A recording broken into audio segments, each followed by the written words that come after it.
High school football is back. This is ET Final Score.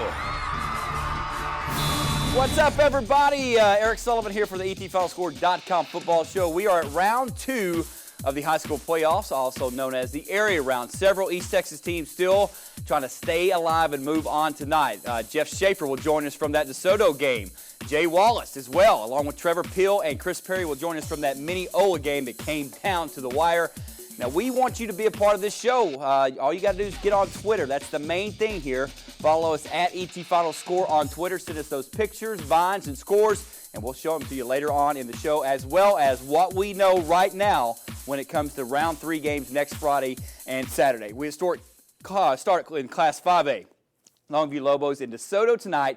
10-1 Mansfield, their opponent. Now, Lobos shut down Lufkin last week, and they're playing their best football at the right time. But early on, this was a defensive struggle in this one. A lot of good D, especially right here by Longview's Travion Webster. What a year he's had for that Lobo defense. Then later in the first quarter, Braden Nolan's going to find an open lane swab for a touchdown. So Mansfield Summit has the lead on the Lobos here in DeSoto. Let's get to the second quarter now. Longview defense really picks it up as Cobrin Sheridan gets the big sack. That makes them punt, and on the punt, though, almost a disaster. Travion Claiborne must have punt there. Looks like the Jags have it, but somehow the Lobos fight for it and get it. And here comes that rushing attack. DeCray Van Polk, nice run up the right side. And then Michael Ross, the quarterback, is going to go through the quick out to Braylon Anthony. Nice move by Braylon right there. Gets some extra yards for the extra effort right there. Then just before halftime, about a minute to go, Kendravian White gets the Lobos on the board. They're fired up, ready to go. That tied the game at 7. And look at this. Those Longview Lobos get the job done. 21-20 over Mansfield Summit. They are headed to round 3. All right, let's go back out now to DeSoto Eagle Stadium, where Jeff Schaefer has been all game long, and he has tonight's post-game interviews with the victorious Lobos. Eric, early in the fourth quarter, the Lobos took a 21-14 lead over Mansfield Summit, but the game was far from over. The Jaguars drove for what could have been the game-tying score later in the quarter, but missed the extra point. It still wasn't over as Summit got the ball back, drove down into Longview territory, but the Lobo defense came up with a key third down stop that led to a missed field goal, powering Longview to the win and round 3 of the playoffs. I just told my team, I just said, keep your heads up. This game is not over to the last second. So that's what I told them, and we just came together as a family, and we won. It just shows that we just have a big heart. You know, we can just go anywhere if you have faith. Yeah, I had a lot of confidence in my defense. Like Coach King said, we got to keep the faith, and we keep the faith in each other, and then we're hard to break. We're like a chain link fence. It's very emotional. It's a game of yards, game of inches. You got to have the offense come together, defense come together, and play as a team. We got a lot of heart. We play together, coach each other, don't let anybody fall down. Family issues, we all sit together. Hopefully have a good run. Now it's on to round 3 and a huge stage for the Lobos as they'll play at AT&T Stadium next Saturday. From Eagle Stadium in DeSoto, Jeff Schaefer, CBS 19. All right, thank you, Jeff, and congratulations to the Lobos. And, wow, get to go to Cowboy Stadium, the big house there, Jerry's World. Here's what's happening tomorrow for some more second-round games. JT Lake Ridge plays at 2 o'clock in Forney. Marshall and South Oak Cliff play at 3 o'clock, also in DeSoto, where Jeff was tonight. And at the Rose, the Hallsville Bobcats, who pulled off that incredible upset over defending state champ Ennis, they play Lancaster once again 1:30 at Rose Stadium. All right, the Gilmer Buckeyes are the 4A Division II state champion, the defending state champs there, but they received a major wake-up call in round 1 last week as Pleasant Grove pretty much had them beat, but Coach Turner and the Buckeyes pulled out the victory, and they had some payback to do, and poor Mejia got in the way early on. Zach Spears, beautiful route to his man Greg Jones over the middle. He finds the end zone, 32-yard touchdown. Spears at it again with that passing game as he's going to go to his other man, Colin Hurt. Colin's on his left side, and Colin drops it in for a great catch. Potential play of the night on the extra point. I love it. Matt Turner still got a little of Jeff Traylor's playbook in there. The swinging gate, and DeMarco Boyd, he gets the score. It's 13-0. Mejia going to try to fight back in this ball game. It's 15-0 now, and he's going to get intercepted by Colin Hurt.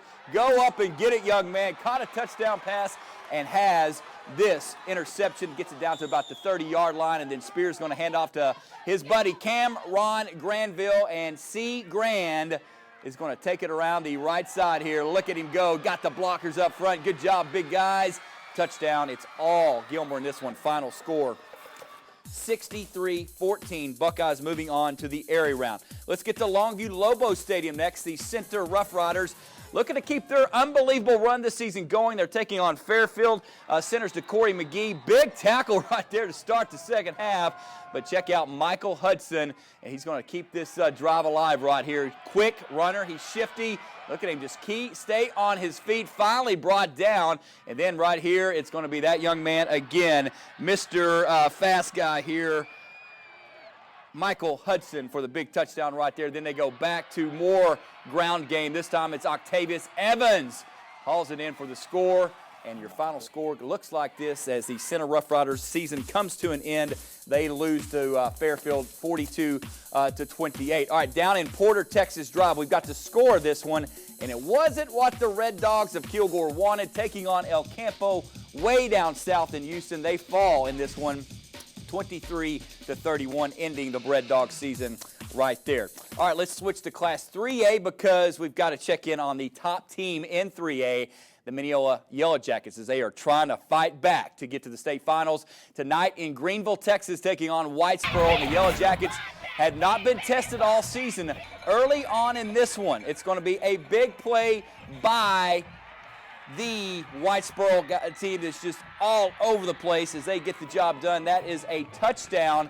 And then Mineola, Jeremiah Crawford and company, they lose the snap there, turnover, and Whitesburg comes right back to get the job done. My goodness, what is going on with the team that got to the state finals last year?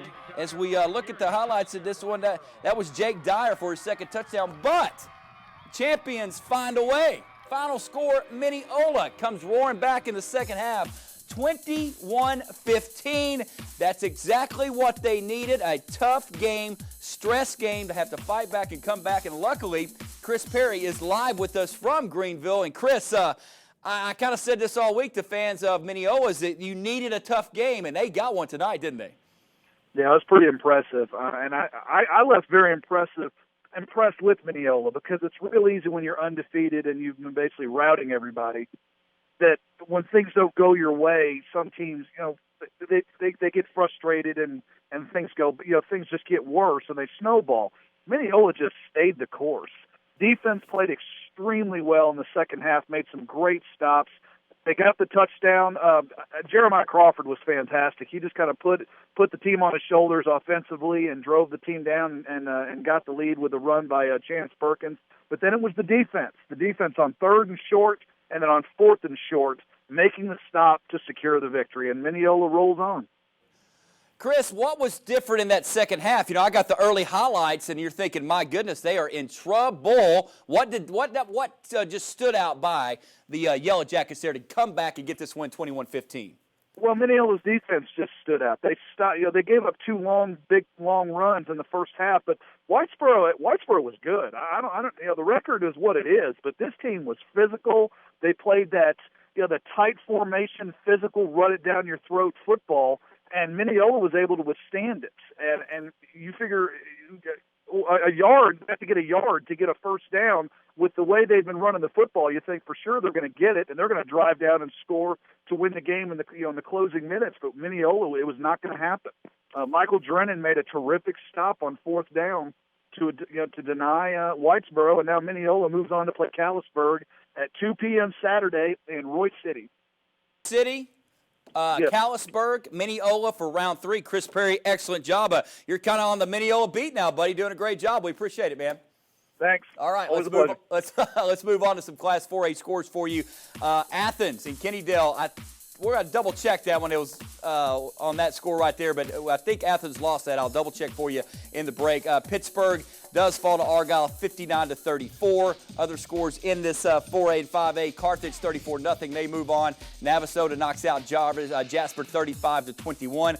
Canton Eagles fall to Lorena 35-28.